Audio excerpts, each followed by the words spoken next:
Golden State Media Concepts social media podcast. Time to hashtag everything. We talk about all the fun, crazy stories on social media, from Instagram to Facebook, Twitter to Tumblr, or probably even Friendster. Join us each week as we explore the quirky side of social media. It's the Golden State Media Concepts social media podcast. It's simple, such a sad song. The one that we rely on to get us.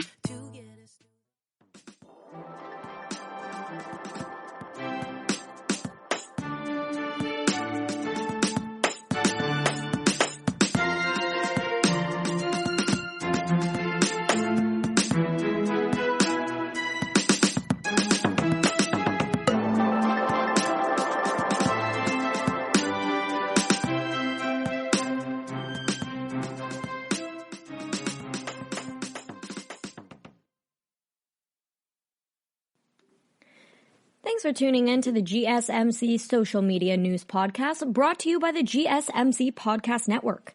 Hey there, I am your host, Kayla Moeller. How was the weekend for everyone? It rained the whole time here in the Bay Area, but it's not like we can go anywhere anyways. However, something that definitely kept me entertained was the Digital Mirage Music Festival. And if you didn't get a chance to watch any of it, or you aren't sure what I'm talking about, I will tell you. So Digital Mirage is the first of its kind. It was a virtual music festival that was 3 days long, and it ran live on YouTube. And it was organized by Proximity and Brownies and Lemonade. And it was primarily put on to raise money for something called the Sweet Relief Musicians Fund. And it's a fund that provides financial assistance to all types of career musicians going through kind of like a hard time. And it's been in place long before the virus, but now the virus has made things difficult for everyone, but especially musicians whose income relies on performing at shows and festivals, which have all been canceled. So this Digital Mirage Music Festival was set up as a fundraiser to raise money. And then also, just to bring the community together. It was something fun. So it was 3 days long, Friday, Saturday, and Sunday. And their goal was to raise $100,000. But they ended up raising $100,000 15 minutes into the second day. So they reached their goal way before it was even over. And they haven't released the final numbers yet, so I'll keep you updated with that. But I think that's really cool. And it was like a legit festival with a lineup by day and by time and everything. And it was mostly DJs and EDM type music, which I'm super into anyways, so I loved it. They had some really big names play, like Ghastly, Louis the Child, Griffin, Alice in Wonderland, Cascade, Seven Lions, and Chet Porter. And a lot more than that. Those are just some of the notable names. And it was awesome because all of the fans who had to cancel plans to see their favorite artists ended up getting to see them. Well, of course, it's not the same thing watching it from a screen. It was still pretty cool and kind of gave people something to look forward to and something to do with their time. And it was a nice little weekend thing to do. And some artists, they played like unreleased music, and some of them created a whole new set just for this. And some decided to take this opportunity to try out some new stuff. And it was really cool. People got really creative with it. And it was also cool to see kind of like what each artist did to make it unique to them. And sometimes we got to see like where they lived or where they set things up. And that was just like a cool part that you don't see if you were to see them live in a show. You know what I mean? Like I saw Chet Porter sitting in his living room, drinking his coffee and his jammies. Like that was like pretty cool to see.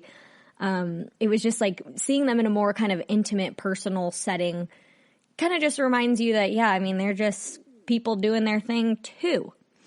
And also on Friday, there was this guy, he goes by the name Yami 2, and he played, and I absolutely loved what he did. So he set up everything in his kitchen, and he had like a really awesome time with it. He was like drinking a beer. His family was all there. He had his wife in the kitchen eating pizza. He had 2 little kids running around. They were all dancing with each other. He was dancing with his wife. It was so entertaining, and I loved it.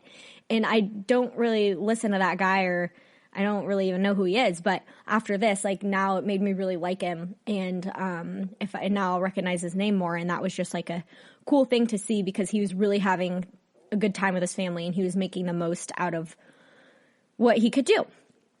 And also, this might be like the start of a whole new era of music festivals, because music festivals can definitely be very, very pricey. And this one was free, of course, due to the circumstances and how it was meant to raise money and all that. But in the future, it will be interesting to see if stuff like this continues, because it could be like a more affordable way to see your favorite artists performing live. Maybe you pay like, I don't know, like $10 a day to unlock it and watch it or something.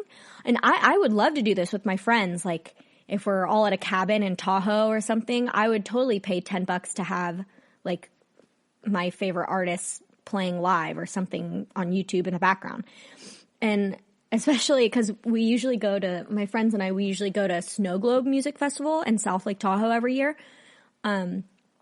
In the wintertime over New Year's, but I think we're getting a little bit old for that. But I'd still kind of like to keep the tradition up of, going to Tahoe with my friends over New Year's. That's kind of what we've done for years now. So I think this would be a great alternative. Like, if we were to just all go up to Tahoe, and then maybe they broadcast Snow Globe live or something, and you just pay $10 to unlock it, because then that would be more revenue coming in for the artists, and it's just it reaches more people.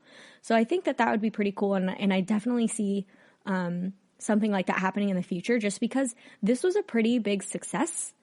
And if we have anything like this again, I mean, if we ever have to social distance again, because, I mean, who knows? Coronavirus isn't just going to disappear, or that would be great if it did, but I just don't think so. I think this would be a really good thing to keep going on with. All right, coming up next, I'm going to be talking about my friend Matt King, the guy who was stuck in Peru. Do you want to be healthier, yet you just don't know what to do? All these shows telling you this and that, but nothing seems to work. Well, listen close. Golden State Media Concepts has got something great for you. The Health and Wellness Podcast, dedicated to workout trends, healthy eating habits, diet, and everything about healthy living. Join us in our banters as we help you not just live life to the fullest, but live it to the healthiest.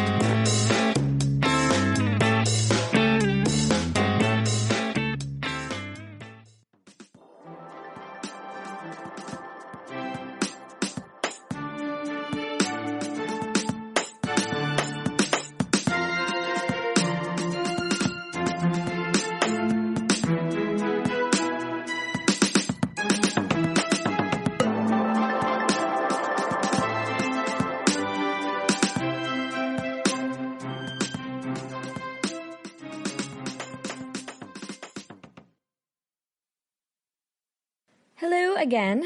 So I just told you about Digital Mirage Music Festival, which is the first ever virtual music festival. It aired live on YouTube, free for all to watch over the weekend. It was a huge success, raised over $100,000 for the Sweet Relief Musicians Fund, and it was a really fun thing to do. I enjoyed it. So next, I'm going to give you the final update on my friend Matt King. Notice before the break, I said the guy who was stuck in Peru. Because guess what, ladies and gents? He's home. He called me and he gave me the down low, so here it is. First of all, Matt has coronavirus, or had. I guess he's kind of in the recovery stage. He's been really not feeling well at all. He can't work out or do much without getting shortness of breath. But he's improving with each day, and he's done with the worst of it. His case wasn't severe enough to require medical attention, thank God. But he's still not 100%, but he's certainly feeling better now than he was. Okay, so what happened is the Peruvian government came knocking on the hostel door again, But this time it was to tell Matt and the other Americans and I think a few other people to pack up their stuff and get going. Again, they were stuck in the hostel. They couldn't leave. They couldn't even go to get food. Food was getting dropped off. They were confined to this hostel. So it was just out of the blue that the government came and said, get your stuff, let's go.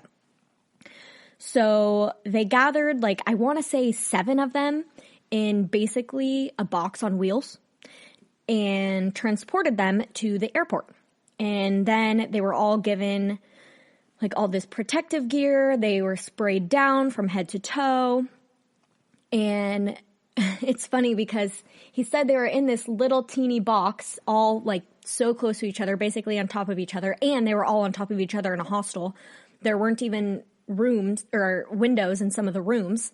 So there was like no ventilation and they were literally sleeping like right next to each other, on top of each other in bunk beds. And they were just all together in this little box on wheels. And then they get out and then they make them all stand 6 feet apart while they're getting on the plane. Like, and they were the only people out there because they gave them like a special medical jet. So they got on this medical evacuation jet from Cusco to the Lima airport because Lima is the international airport there. So then they were put on another med jet from the Lima airport to Miami, Florida. And then from there, they were just let loose, which is scary if you think about it because they're all carrying the virus. I mean, like they got off the jet and they're just like, okay, see you guys. There was no precautions. There was nothing like that. They were just like, all right, you're on your own now. They just dropped off a bunch of people who have the virus, and that's terrifying. So instead of getting on a plane and, you know, infecting everybody in the airport, flight attendants, whatever, Matt and his friend rented a car and drove the rest of the way to North Carolina where Matt lives. And the friend that Matt's with is actually from Santa Cruz, California, but they have to isolate anyways in quarantine for like the next at least 2 weeks. So they might as well go to the same spot and do the quarantine together because then that's less people to infect. And then the Santa Cruz guy can't really drive to Santa Cruz. So he didn't want to fly all the way home, infect people along the way, and then when he gets there, infect his family. So right now they're both isolating together in a little rented house down the street from Matt's actual house. They're quarantined together away from everyone, just happy to be back in the United States. So they're waiting to get officially tested to be sure they have it, even though, I mean, they probably do. But the friend doesn't have symptoms yet. So I hope he doesn't just all of a sudden get super sick with his symptoms, and I don't know. So we'll see, because, you know, it kind of takes a turn for the worse, and you can't predict who it's going to affect poorly. Matt had it, but like he was like kind of okay. But you never know who is not going to be okay with this. So send some good vibes their way. But they are back in the U.S. and that's great. And if you need another reminder to stay in the house, then think about how it was going to be totally fine for them to travel around the country and do everything normally. They just seem like 2 normal, young, healthy boys. But Matt had the virus and the other guy has been with him nonstop. So he's most likely a carrier now. And there were essentially no rules for them. No one was holding them accountable. They were just free to go once they got off the jet in Miami. And if you need a little help staying inside, then something funny to check out is Michael Rappaport's newest song that he made. He posted to Twitter. It's hilarious. It's called Stay the Funk in the House. And he actually says the other word, not funk, but I'm going to say funk. And it's actually funk that's used in the title too. So it's like a hilarious mashup of him yelling at people to stay home, keep your kids in the house, stuff like that. He's like yelling about it. And then it was all chopped up, put to some music, and it kind of got made into like a music video. And people are going crazy for it on social media, calling it their 2020 anthem. They're saying that they're going to blast it driving down their street with the windows open to make sure everybody hears it and stays inside. And it's really catchy actually. I guess some guy named Eric S. put it together. but Michael Rappaport is the star of the song. It's kind of stuck in my head, actually. I woke up making coffee and I was like singing it. Weird. You can look it up on YouTube. It's there too. So yeah, it's called Stay the Funk in the House. Okay. Next, I am going to talk about a special report from the Queen of England. Stay tuned. Tired of searching the vast jungle of podcasts? Now listen close and hear this out. There's a podcast network that covers just about everything that you've been searching. Hey! The Golden State Media Concepts Podcast Network is here.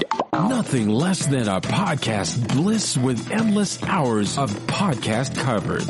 From news, sports, music, fashion, cooking, entertainment, fantasy, football, and so much more. So stop lurking around and go straight out to the Golden State Media Concepts Podcast Network. Guaranteed to fill that podcast itch. Whatever it may be. Visit us at www.gsmcpodcast.com. Follow us on Facebook and Twitter and download us on iTunes, SoundCloud, and Google Play.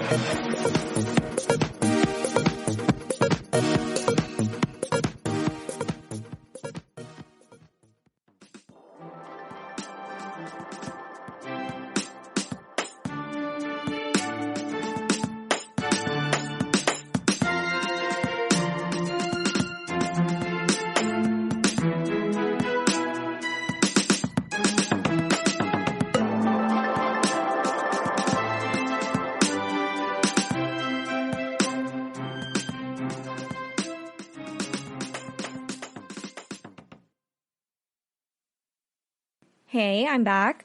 I just talked about how my friend Matt is finally back in the United States after a huge struggle with lockdowns in Peru.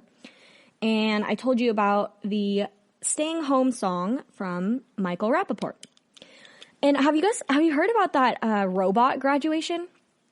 So, if not, it's this university in Japan.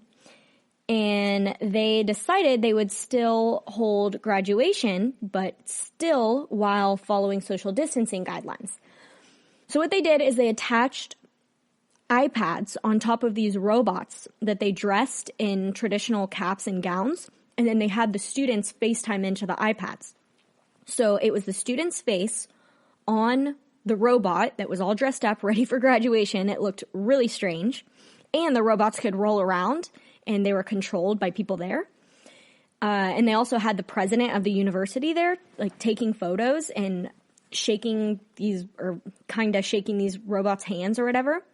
And so they would call out the student's name. That student would be on the FaceTime at that time, and they would roll the robot over to accept the diploma and take a picture. And then they'd move on to the next person. So these students could still virtually experience graduation and receiving a diploma. I guess it's better than nothing. I thought it was a pretty clever idea. And yeah, I'm obviously other universities, especially here, don't really have the equipment readily available to do something like that. But I thought that was really cool that they thought of that. They even dressed them all up in cap and gowns and scarves and all that. It looked so strange. Okay, so now let's get into the Queen of England. The Queen addressed the UK and the Commonwealth in a special report about the pandemic. And now the Queen has only made a special public report like this 4 other times. So let's take a look at those 4 other times. So the first was in 1991 at the start of the first Gulf War. The second time was in 1997 for the death of Princess Diana. The third was in 2002 on the eve of her own mother's funeral, the Queen Mother. And the fourth time was in 2012 for her Diamond Jubilee. And now a 5th time for the coronavirus pandemic. And it was a pretty moving speech about thanking the healthcare workers and people who are in the face of it all. And she talked about the importance of staying home to spare the vulnerable and stuff like that. And I'll take some quotes from her 4.5-minute speech. So, quote, "I hope in the years to come, Everyone will be able to take pride in how they responded to this challenge. Those who come after us will say that the Britons of this generation were as strong as any, end quote. And another one, quote, we should take comfort that while we may have yet more to endure, better days will return. We will be with our friends again. We will be with our families again. We will meet again, end quote. And there was a lot of wartime allusions, especially with the whole we will meet again thing. And she talked about, in this speech, she talked about the first broadcast that she ever did as a child in 1940 with her sister. They spoke out to other children who had been displaced by the war. So it's kind of crazy coming from her that she's kind of comparing it. She lived through the war and also now this, so she would know. And while she didn't come out and explicitly say this is like wartime, she definitely alluded to it. And obviously it's not exactly the same. War is brutal and devastating and bloody and unfair, but I do think there are similarities to what's happening to the economy and how different nations and states are handling it. It's affecting literally everything, much like war does. Okay, so coming up next, I'm going to talk about coronavirus and animals. Like, can your pets get it? Find out next. Want to find out what movies to go see? Then check out the GSMC Movie Podcast. It's your ticket to the latest movies, whether it's a new blockbuster event, romantic, comedy, or action flick. This show has got it all covered. They talk some what to go see now. Don't bother. What's hot on Netflix and everything in between. That's GSMCpodcast.com/movie-podcast. When it's all about the movies, it has to be this new show. Don't forget to like them on Facebook and follow them on Twitter. Visit GSMCpodcast.com for more info.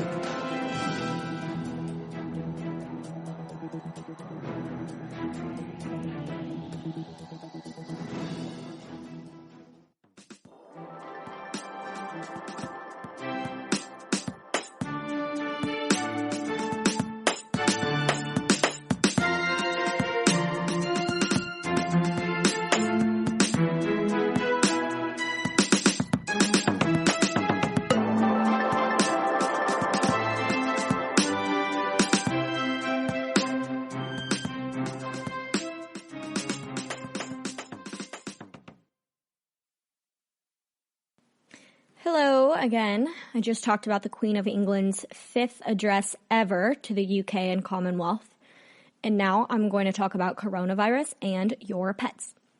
So right now, there is not real strong evidence that shows you can pass on coronavirus to your pets or vice versa. But it's recommended that if you have symptoms to maybe not snuggle up with them just in case.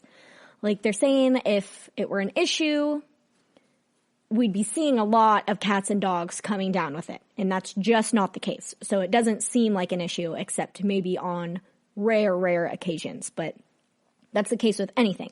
So you don't need a social distance from your pets. But if you have the virus, then don't be all up in their face just to be on the safe side. But that kind of goes with any illness, not just COVID.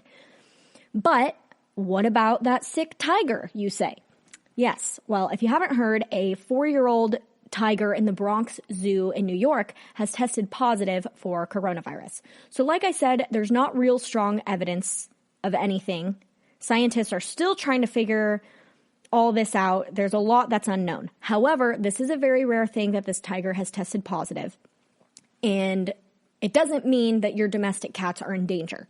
But the thing is what they're looking at is if these big cats can spread it to each other. Because human to animal infection is very, very low. Like that's not really a thing.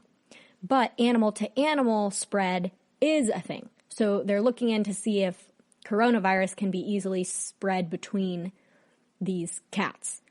Because once this tiger got sick, they kind of started noticing symptoms in the other tigers.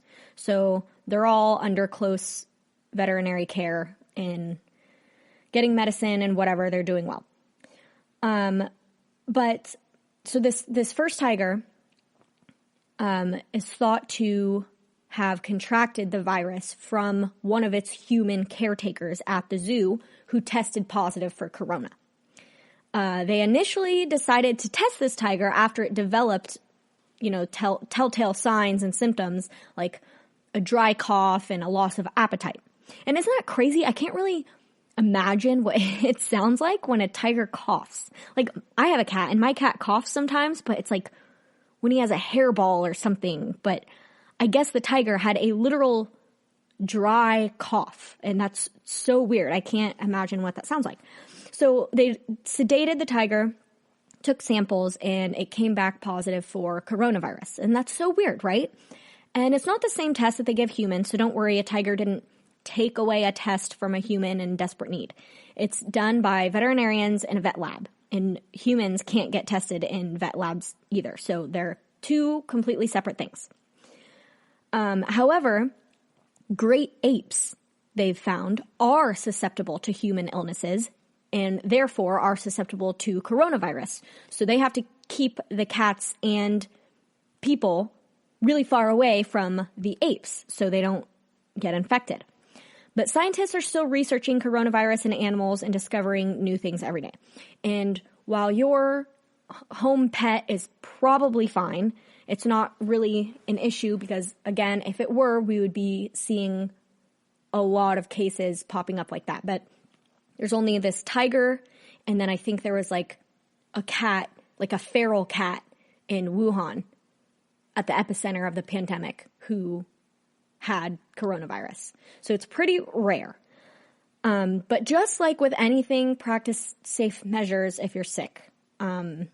Even if you have the flu or something. I mean, you don't want to sneeze in your pet's face. That's just not smart or very nice.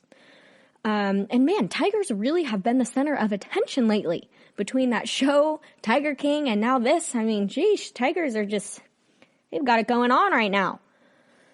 Alrighty, it's break time. Coming up next, I will talk about some posts that are being removed from Facebook and YouTube. Always on the go, but the day just won't be one without your Hollywood fix. Let Golden State Media Concepts Entertainment Podcast take care of that. Jordan and Keith is Entertainment Tonight meets Access Hollywood. I'm Jordan. The guy laughing, that's Keith. Yeah, I'm Keith. An all-inclusive look of pop culture.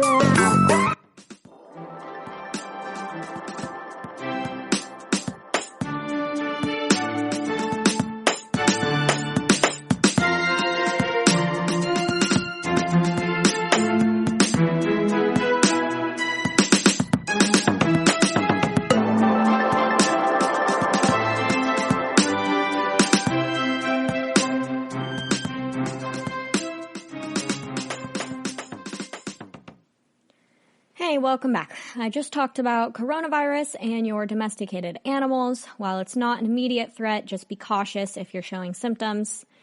It can spread in very rare cases,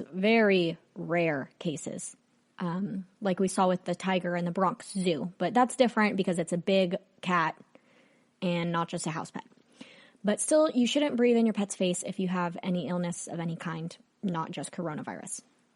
All right, so Facebook and YouTube have been taking down posts about the latest coronavirus conspiracy. This time, it's about 5G networks. People, and by people, I mean social media influencers and the Russians, are trying to convince people that 5G networks caused coronavirus. It has gained so much steam that people have literally gone and burned down cell towers. And now, before doing my research about this, I kind of debunked it in my head. Because, one, 5G has been around for way, way longer than coronavirus. So why would it all of a sudden sweep the globe? And second of all, not all places that have coronavirus have 5G networks. But anyways, this conspiracy has spread like wildfire on social media. And it seems like celebrities are the ones who are leading the charge. Carrie Hilson and Woody Harrelson, for example. they've got really large followings, like millions of people. And they are legit telling these people that they think 5G is causing coronavirus. And listen, of course, 5G is problematic. It has its own issues, but that's a whole separate story. I'm not even going to get into that right now. I will at another time. But 5G has no link to coronavirus. That's ridiculous. And the fact that the Russians are involved should tell you that anytime the Russians are involved, it's probably not true because they're just trying to stir the pot. And now this has gained so much social media attention that other people have elaborated on this theory and posted these big, long, credible looking, not credible, they're not real by any means, but credible looking posts on Facebook that say the one world order, or whoever they're claiming to be who's in charge of this whole thing, is that they think that they're making us all scared of a virus, and then we'll be more than happy to receive the vaccine that they come up with later down the line. And then when we desperately go to get this vaccine to rid the virus that we're scared of, the vaccine will then microchip us and track every human being. Oh my gosh, the audacity of these people. Who's in on this then? Who? Tell me. Every single government in the entire world, and they're all secretly banding together and we just have no idea? That just seems heinous. Heinous. Okay, let's come back to planet Earth now. So everybody has been staying inside, right? Haven't really been going anywhere. So what does that mean for your car that's sitting on the street not being driven? Well, it's not that great. A car that's just sitting there for a long period of time could cause some problems.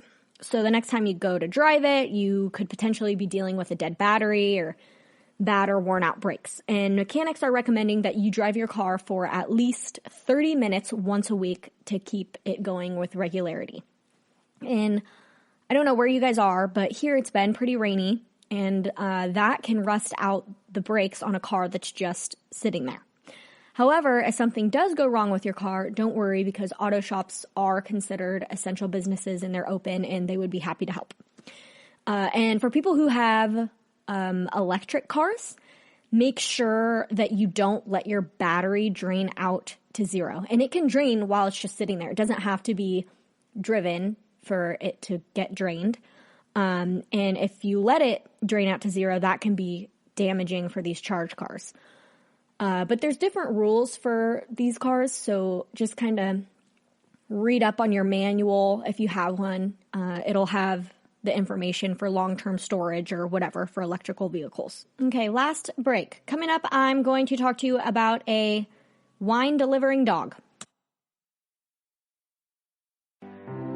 The GSMC Life and Happiness Podcast takes you on a journey of exploration. We'll discuss tried and true methods alongside the latest trends of how to best live your life to its fullest and happiest. From psychology to meditation, science to self-help books, the GSMC Life and Happiness Podcast will help you to discover what makes you happy and how you can live life being the best you possible. Download the GSMC Life and Happiness Podcast on iTunes, Stitcher, SoundCloud, Google Play, or anywhere you find podcasts. Just type GSMC in the search bar.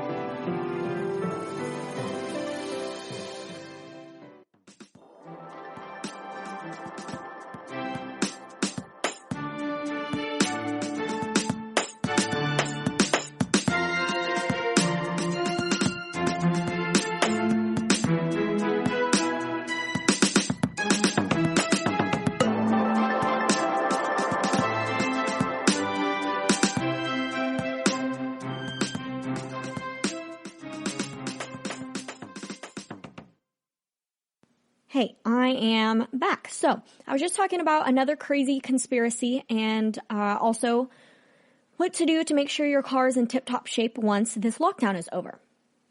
So next, let's talk about a dog who delivers wine. It's pretty cool, right? I want one of those. An 11-year-old boxer dog from Maryland has become a celebrity amid the outbreak. So this winery called Stonehouse Urban Winery has obviously seen a huge decline in customers, so they decided to implement curbside pickup for their wine. And the dog's name is Soda, and he thrived off of having guests come in to peruse the shop and pick out their wine. He was like the number one greeter. The door would open and he'd jump right up and go over and